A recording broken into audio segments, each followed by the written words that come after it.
Halo semuanya, kita jumpa lagi dalam belajar bahasa Inggris bersama Mr. Wong. Kali ini, pelajaran yang akan saya bahas adalah mengenai gerund and infinitives. Kalian pasti pernah dong melihat dua kalimat seperti ini ya. I like to go to the beach, I like going to the beach. Loh, apa bedanya ya? Sebenarnya mereka berbeda dalam hal grammar. Tetapi kalau dalam hal arti, sama-sama. Ya, mereka suka pergi ke pantai. Tapi sebenarnya berbeda dalam pemakaian grammar. Nah, sebenarnya di sini ada pemakaian like dan go, kemudian ditambah to, yang merupakan yang namanya infinitif. Kemudian ada yang pakai like dan pakai go plus ing, ini adalah yang disebut gerund. Jadi semuanya perbedaannya sebenarnya ada di antara gerund dan infinitif, ya, pemakaian to dengan tidak memakai to tapi memakai go plus ing, ya. Nah, secara garis besarnya saya akan jelaskan di sini, gerund dan infinitif itu bisa menggantikan kata benda dalam sebuah kalimat, ya. Gerunds and infinitives can replace a noun in a sentence. Nah, gerund itu sebenarnya apa sih? Gerund itu sebenarnya adalah dia kata kerja yang dalam bentuk present participle ing form dari sebuah kata kerja, ya. Jadi sebenarnya dia kata kerja yang ditambahin ing gitu. Misalnya seperti singing, kan dari kata kerja sing ya, dancing and running. Kalau infinitif apa? Infinitif itu adalah to plus base form of the verb, ya. Jadi dia tuh to ditambah kata kerja yang bentuknya dasar, ya. Seperti yang tadi sing, dance and run ditambahin to. Jadi kalau kata kerja ditambahin to itu namanya infinitif. Tapi kalau misalnya kata kerja ditambahin ing itu jadi gerund, ya. Itu garis besarnya. Nanti kita akan membahas lebih spesifik lagi gerund dan infinitif tersebut. Tapi sebelumnya saya juga mau menjelaskan bahwa gerund dan infinitif ini semua kata kerja action, kata kerja yang berbentuk aksi, ya, dapat dibuat menjadi gerund, ya. Jadi apa aja kata kerjanya itu kalau kalian tambahkan ing itu bisa menjadi gerund. Contohnya adalah Lily likes eating coconut oil, ya. Di sini eat kan kata kerja, ditambahin ing jadi eating, jadi kata benda. Daniel quit smoking a year ago. Sama, ini juga dari kata smoke, jadi tambahin ing, jadi smoking, kata benda. Jumping off a cliff is dangerous, but a real thrill. Ya, melompat dari jurang itu berbahaya, tetapi sangat menggairahkan, ya, sangat membuat jantung berdebar-debar, begitu ya. Jogging is a hobby of mine. Jogging itu adalah hobinya saya. Nah, ini juga sama, ya.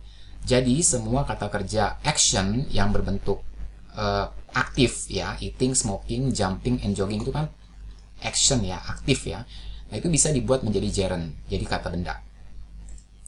Nah, bagaimana cara membentuk kata kerja jadi kata benda, ya, dengan menambahkan ing kepada kebanyakan kata kerja, ya. Jadi tidak semua tapi kebanyakan, ya. Contohnya adalah play, kamu tinggal tambahkan ing. Cry, kamu tinggal tambahkan ing, ya, crying. Bark, tinggal tambahkan ing jadi barking. Nah, kemudian kalau teman-teman menemukan kata kerja yang berakhiran dengan i dalam bahasa Inggris, ya, remove the e and adding ing. Misalnya slide ini kan belakangnya e, ya, i, ya, dalam bahasa Inggris itu dihilangkan dan digantikan dengan ing jadi sliding. Ride juga sama, e-nya dihilangkan jadi riding. Kemudian kalau menemukan kata kerja yang berakhiran dengan i and e, ya, atau ie. Nah, ubahlah IE ini menjadi Y. Ya, jadi IE-nya ini diubah jadi Y, lalu tambahkan ing. Misalnya, die, ini kan IE, ya. Ubah jadi Y dulu, plus tambahin ing, jadi dying. Tie, jadi tying, ya. Kemudian, bagi kata kerja yang syllable-nya ditulis dengan konsonan, vowel, konsonan, ya. Suku katanya itu, kalau ada konsonan, vowel, konsonan, dan ditekan, ya, pronunciation-nya ditekan, kalian harus mendouble, ya, menggandakan huruf terakhirnya sebelum menambahkan ing. Contohnya, kalau misalnya ada 3 begini, konsonan, vowel, konsonan, itu nggak usah pakai stress, ya, nggak perlu. Apakah ini di stress, ditekan, nggak perlu, ya. Jadi kalau udah 3 begini, udah pasti yang bentuknya konsonan, vowel, konsonan, ya, kata huruf mati, huruf hidup dan huruf mati, itu pasti kamu double G-nya, ya, double the last letter jadi tambah ing, begging. Kalau begin itu memang konsonan, vowel, konsonan, tetapi karena dia ditekan, ya, ditekan begin gitu, jadi dia double ing. Tetapi kalau enter itu kan e-nya nggak ditekan, ya, enter. gitu ya. Kalau ini kan begin, ditekan ya ke bawah. Jadi itu tambah ing, tambah n-nya 2 ya, double. Kalau ini enter, ini tidak ditekan huruf hidupnya. Jadi kamu tinggal tambahkan ing saja ya, karena suku kata terakhirnya ini ternya itu ter ya, last syllable-nya itu ter. Jadi kan ini kan ada 2 syllable ya, 2 suku kata, n dan ter ya, enter. Nah, enternya di sini nggak ditekan pengataannya. Kalau ini kan b dan gin, begin. Nah, ini kayak ditekan ke bawah ya, di stress gitu. Jadi tambahin n yang terakhir, huruf terakhirnya. Ya, saya harap itu jelas ya. Oke, sekarang kita lihat. Nah, sebenarnya kalau kalian ingin bisa dengan cepat memakai infinitif atau gerund ya, kalian tinggal menghafal sebenarnya. Di sini ada daftar kata kerja yang menggunakan infinitif. Jadi kalau ada kata kerja ini pakai infinitif ya. Nah, yang saya bintang-bintangin ini artinya bisa pakai dua-duanya, bisa pakai infinitif, bisa pakai gerund. Jadi bisa pakai to, bisa pakai ing gitu ya. Nah, tetapi harap berhati-hati, nanti akan saya terangkan. Kita lihat dulu ya list of gerund di sini. Nah, ini adalah kata-kata kerja yang menggunakan gerund plus ing gitu ya, avoiding, missing gitu ya. Nah, dan di sini ada bintang-bintang ini berarti sama dengan yang infinitif tadi yang kita lihat, itu bisa dipakai bergantian. Terserah mau pakai ing atau to. Tetapi ingat, hati-hati ya, karena pemakaian gerund dan infinitif ini walaupun dia kata kerjanya sama, tapi memiliki arti yang berbeda. Maksudnya apa? Maksudnya gini loh, saya terangkan ya. Nah, misalnya di sini ada try ya, kamu bisa pakai infinitif dan gerund kalau pakai kata try, mau pakai ing, mau pakai itu juga terserah. Tetapi perhatikan di sini, kalau kamu memakai try tapi memakai infinitif, itu artinya try-nya adalah when you try to do something, it means you make an effort to do it. Jadi kalau kamu pakai try yang pakai infinitif, itu artinya ketika kamu melakukan sesuatu, itu artinya kamu berupaya keras melakukannya, ya, melakukan upaya. Misalnya, I try to lift that box, but it was too heavy. Nah, I try to lift that box di sini artinya ketika kamu mau mengangkat box itu, kamu melakukan upaya di situ, ya. Nah, sekarang kalau kamu pakai gerund yang try di sini kalau pakai gerund itu artinya experimenting with an action to find out if it's work. Jadi, artinya di sini melakukan percobaan, mencoba melakukan sebuah tindakan untuk mengetahui apakah itu berhasil atau tidak. Ya, contohnya my back hurts, pinggang saya sakit. Nah, di sini dia menggunakan gerund, I tried taking pain medicine, but it's not helping. Nah, di sini artinya dia pinggangnya sakit, lalu dia eksperimen, coba-coba obat-obat penghilang rasa sakit, tetapi tidak berhasil. Nah, coba sekarang kita balik ya. Kalau try di sini kita pakai infinitif, misalnya, I tried to take pain medicine, but it's not helping. Nah, kalau kamu udah pakai to di sini, itu akan berubah menjadi artinya ini. Ya, coba ya kita lihat. I try to take pain medicine, but it's not helping. Nah, itu artinya bukan lagi experimenting, tapi artinya kamu melakukan, mencoba makan obat, ya, karena pinggangnya sakit, tetapi tidak membantu. Kalau yang di sini try taking pain, artinya kamu coba-coba. Tapi kalau I try to take pain medicine, artinya kamu sedang berusaha menghilangkan rasa sakit kamu dengan makan obat penghilang rasa sakit. Nah, kemudian kalau ini juga kamu pakai gerund, itu artinya I tried lifting that box. Artinya kamu mencoba-coba mengangkat box itu, tapi terlalu berat. Nah, jadi beda artinya kan? Kalau di sini kamu artinya berupaya, kalau di sini kamu artinya bereksperimen dengan sesuatu tindakan. Sama di sini forget juga ya. Kalau kamu menggunakan forget pakai infinitif, artinya kamu mau melakukan sesuatu tetapi tidak ingat. Misalnya, I forgot to set my alarm clock last night. Nah, artinya di sini kamu ingin pasang alarm clock semalam tapi lupa. Tapi kalau forget di sini, ini artinya kamu sudah melakukannya tetapi tidak ingat. Ya, misalnya nih saya ganti di sini jadi I forgot setting my alarm clock last night. Artinya kamu sudah mengeset, ya, I forgot setting my alarm clock last night. Artinya kamu sudah set itu alarm, tapi kamu lupa bahwa kamu sudah set alarm itu. Ya, misalnya di sini Bob forgot meeting Sarah's aunt at the last family gathering. Artinya dia sudah bertemu dengan tantenya Sarah ini, tetapi dia lupa sudah ketemu. Begitu. Nah, sekarang kalau kita ganti yang di sini ke sini coba. Bob forgot to meet Sarah's aunt. Artinya dia belum bertemu dengan Sarah Ann karena dia lupa. Ya, jadi dia mau ketemu tapi lupa. Nah, disitulah perbedaannya, ya. Misalnya sekali lagi ya. Stop. Stop di sini artinya you suspend one action for the purpose of doing something else. Di sini stop di sini pakai infinitive artinya kamu menunda sebuah tindakan karena kamu mau melakukan hal yang lain, ya. Misalnya, let's stop to get something to eat. Nah, artinya di sini kamu misalnya lagi mengendarai mobil, ya. Lalu kamu suspend, kamu tunda, kamu berhenti karena kamu mau melakukan sesuatu yaitu makan. Kalau stop yang pakai gerund, yang pakai ing, you have to quit an action. Artinya kamu harus berhenti melakukan tindakan tersebut. Misalnya, can you stop looking at social media? We have a big test tomorrow. Nah, ini artinya coba deh kamu berhenti dong liatin sosial media, kan ada tes besok gitu ya.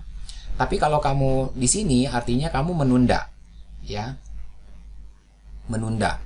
Misalnya di sini kamu pakai ini ya, pakai stop yang suspend di sini ya, artinya you have to stop, you have to stop,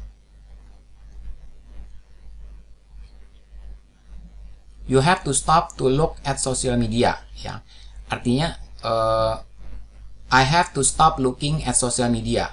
I have a big test tomorrow. Nah, artinya di sini kamu tuh berkata saya mau berhenti ngeliatin sosial media karena saya mau melakukan tindakan yang lain yaitu saya punya tes, saya mau belajar. Nah, jadi seperti itu. Ya, jadi harus berhati-hati sekali ketika kamu menggunakan try, forget, stop atau regret dan remember, meskipun mereka bisa dipakai bergantian, tetapi mereka akan memiliki arti yang berbeda, ya. Jadi harus diperhatikan seperti itu. Sama dengan regret dan remember, ya. Misalnya regret di sini, you are sorry to give someone bad news. Nah, ini regret memakai infinitive ini artinya kamu menyesal telah memberi kabar buruk kepada seseorang. Kalau regret di sini, you feel badly about something you did in the past. Kalau ini kamu menyesal telah melakukan sesuatu di masa lalu. Ya, misalnya di sini, Charles and I regret to inform you that your flight has been cancelled. Maksudnya ini mereka tuh sebenarnya berat ya memberitahukan kepada orang itu bahwa penerbangannya dibatalkan. Jadi sorry to give someone bad news. Kalau ini Tanya regrets choosing that university. It wasn't a good fit for her. Nah, ini dia menyesal telah memilih universitas itu karena tidak cocok untuknya. Remember ini juga sama. Speaking about something someone should do. Jadi kalau pakai to itu, remember artinya berbicara tentang sesuatu yang harus dilakukan seseorang. Misalnya, make sure you remember to pick up some apples at the grocery store. Artinya, dia harus ingat untuk membeli beberapa apel. Ya, dia harus melakukan sesuatu. Kalau yang remember pakai gerund, itu berbicara tentang kenangan yang dimiliki seseorang. Misalnya, Carl remembers living in France like it was yesterday. Artinya dia ingat tinggal di Prancis seperti kayak seolah-olah itu baru kemarin. Ya, jadi ingat di sini. Kalau ini dia berbicara tentang sesuatu yang harus dilakukan seseorang, begitu, ya. Oke, jadi harus berhati-hati ya kalau menggunakan gerund dengan kata kerja yang bisa dua-duanya.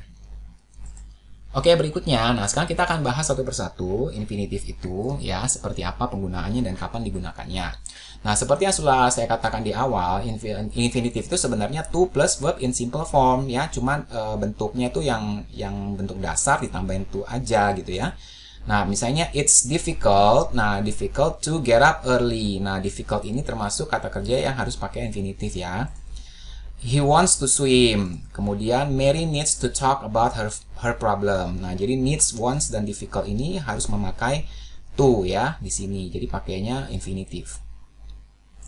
Nah, kemudian kapan sih kita memakai infinitif? Kita pakai infinitif itu setelah kata kerja tertentu. Nah, kata kerja tertentu itu maksudnya yang tadi sudah saya terangkan ya di atas tadi yang paling awal, daftar-daftar kata yang menggunakan infinitif ya. Misalnya decide, kemudian I hope. Nah, kemudian she help, decide, dan hope ini harus memakai infinitif ya. Jadi kamu harus memorize. Jadi kalau harus hafalin ya. Jadi kalau kata kerjanya decide, hope, dan help itu harus pakai infinitif. Nah, ini harus memorize. Ini adalah kata kerja tertentu yang harus menggunakan infinitif. Kemudian dia dipakai sebagai subjek di awal kalimat ya. Tadi kan kita juga udah tahu bahwa itu sebenarnya bisa menggantikan kata benda ya. Jadi subjek, kata benda itu kan biasanya jadi subjek ya di awal kalimat. To travel around the world requires a lot of time and money. Kemudian to be professional is very important. Nah, ini adalah infinitif yang menjadi subjek ya. Subjek itu kan letaknya di awal kalimat ya. Nah, kemudian dipakai lagi after some adjective. Jadi infinitif ini dipakai setelah beberapa adjective ya. Misalnya easy. Easy ini adalah kata sifat adjektif. Jadi this lesson is easy to remember. Jadi ada beberapa setelah kata sifat itu memakai infinitif ya, easy to remember. Kemudian amazing. Amazing di sini juga adalah kata sifat adjektif ya.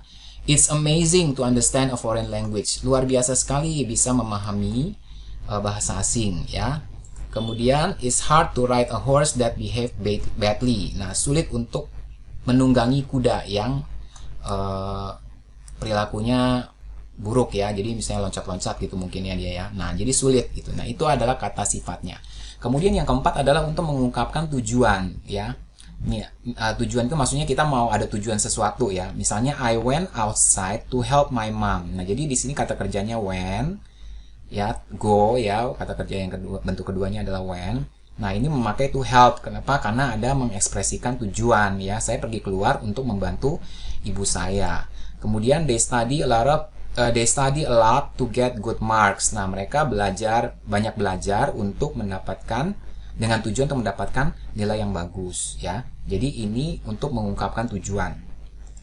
Nah, perhatikan di sini infinitive is used without to after certain verb. Jadi ada infinitif yang digunakan tanpa to jika ada kata kerja seperti let, make, see, hear, need, there. Jadi kalau memakai kata kerjanya let, make, see, hear, need, dan there itu kamu nggak perlu pakai to ya. Misalnya let ya, let him sit here. Jadi nggak usah pakai to ya, let him to sit here, bukan ya, tapi let him sit here.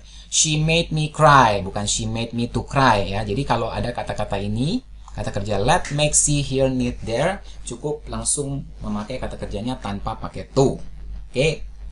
Nah, kemudian kita bahas yang berikutnya adalah gerund. Gerund itu adalah verb in ing form. Jadi kata kerja dalam bentuk ing ya. Kita tinggal tambahin ing ya tadi ya. She is afraid of flying. Kemudian we enjoy seeing each other. Sleeping in the afternoon is not healthy at all ya. Tidur di sore hari itu sama sekali tidak sehat. Nah, di sini adalah menggantikan noun ya, sleeping di sini. Jadi kata bendanya sleep tambah ing jadi noun. Kemudian di sini kata kerjanya enjoyed ini menggunakan ing ya. Kalau kata kerja enjoyed itu pakai gerund yang ing. Nah, afraid of flying. Nih, di sini ada preposisi. Nanti yang preposisi kita bahas tersendiri ya, penggunaan gerund. Nah, kemudian perlu diingat ya, walaupun ada ing-ing seperti ini bukan present continuous ya. Kalau present continuous itu kan misalnya she is flying gitu ya. We are seeing each other. Nah, itu baru present continuous karena rumus present continuous adalah subject plus to be plus verb one plus ing ya kan. Kalau ini kan bukan. Subject plus to be, tapi kan di sini ada kata sifat. Ya, di sini ada kata kerja. Jadi bukan present continuous ya, walaupun ada ing-ingnya. Oke? Nah, lalu kapan kita memakai gerunds? Kita memakai gerunds setelah certain verbs. Jadi sama ya, infinitif juga tadi digunakan setelah kata kerja tertentu. Jadi kata kerja yang sudah saya sebutkan di sebelumnya, di slide sebelumnya ya, yang banyak itu. Nah, seperti hate misalnya, itu harus pakai gerund ya. Kemudian quit juga harus pakai gerund. Kemudian avoid juga harus pakai gerund. Nah, ini juga harus dihafalkan ya. Kemudian dia juga sebagai subjek di awal kalimat. Sama juga tuh sama si infinitif ya. Infinitif juga sebagai subjek ya. Misalnya reading. Kalau dia kan to ya. Nah, kalau ini ada ing ya, reading. Jadi ada gerundnya ing. Kemudian juga ada flying, makes me nervous. Terbang membuat saya gugup. Reading, membaca adalah hobi favoritku. Nah, ini juga harus dimemorize ya. Yang hate, quit, dan avoid ini harus dimemorize. Dihafalkan. Nah, kemudian kita lihat lagi. Setelah preposisi, yang tadi saya sudah singgung di awal ya. Setelah preposisi, kamu pakai gerund ya. Misalnya seperti she worried about. About di sini kan adalah preposisi. Preposisi itu adalah kata depan yang ditulis sebelum kata benda. Jadi kan gerund ini kan adalah kata kerja yang berubah jadi kata benda setelah ditambahin ing. Jadi dia posisinya atau statusnya adalah noun. Nah, jadi setelah preposisi pasti noun. Ya, jadi setelah preposisi nggak mungkin infinitif, about to miss her bus, nggak mungkin, tapi pasti gerund. Ya, jadi about, at, dan sebagainya. She is good at painting. Nah, ini juga at di sini adalah preposisi atau kata depan. Kemudian there's no point in waiting. In juga kata preposition, ya. Kemudian after some expression, setelah beberapa ungkapan ya, seperti get used to, be used to, can stand, can help, don't mind, feel like, look forward to. Nah, ini semuanya pakai gerund ya. I look forward to. Nah, ini adalah ekspresi. I look forward to. Look forward to itu artinya tidak sabar, ya, tidak sabar. Jadi saya tidak sabar mendengar dari kamu segera, ya. Jadi pakainya gerund. Oke? Nah, itu dia tentang kapan kita menggunakan gerund. Nah, satu lagi contoh ya. I can't help thinking about you. Can't help di sini artinya saya tidak bisa tidak, ya. Mau tidak mau, tidak berdaya, pokoknya saya akan memikirkan kamu. Jadi ini adalah gerund. Ya, oke. Kita lihat lagi. Sekarang kita coba latihan ya. Coba kita latihan. Complete the sentences with infinitive. Jadi dengan to plus verb ya. Contohnya misalnya I wanted to cry ya, misalnya ya. Kemudian I need to apa? I need to paint misalnya. Saya harus melukis. Kemudian my mother likes to cook misalnya ya. Kemudian I remember to write. Saya ingat untuk menulis surat misalnya. Nah, di sini kamu bisa coba-coba ya. Tuh, bisa coba-coba menggunakan infinitif dengan menambahkan kata kerja ya. Misalnya I hate to cry. I agree to go with you. Misalnya saya setuju untuk pergi bersamamu. Ya, coba-coba ya. Di sini kalian bisa latihan. Sekalian mengingat kata kerjanya ya, want, need, like, remember ya. Oke, kemudian kita lihat lagi, kita bisa juga latihan complete the sentences with gerund yang pakai ing. Misalnya I don't like smoking, my sister avoids apa? Misalnya avoids exercising ya, dia menghindari itu ya, olahraga. I suggested misalnya I suggested swimming, saya menyarankan berenang misalnya. I remember writing, my best friend try meditating misalnya, kayak gitu ya. Kamu coba-coba sendiri dengan berikutnya juga. Ini bisa kalian coba sendiri dengan menambahkan kata kerja plus ing. Oke? Nah, saya harap ini sangat bisa membantu teman-teman untuk mengerti lebih jelas tentang gerund dan pemakaiannya dan kapan menggunakannya, serta yang tadi saya katakan ya, ada 5 kata kerja itu harus hati-hati penggunaannya karena dia sangat berbeda sekali. Jika kamu pakai to atau ing, itu akan memiliki arti yang berbeda. Oke, itu saja pelajaran kita mengenai gerund dan infinitif dan juga pelajaran bahasa Inggris pada saat ini.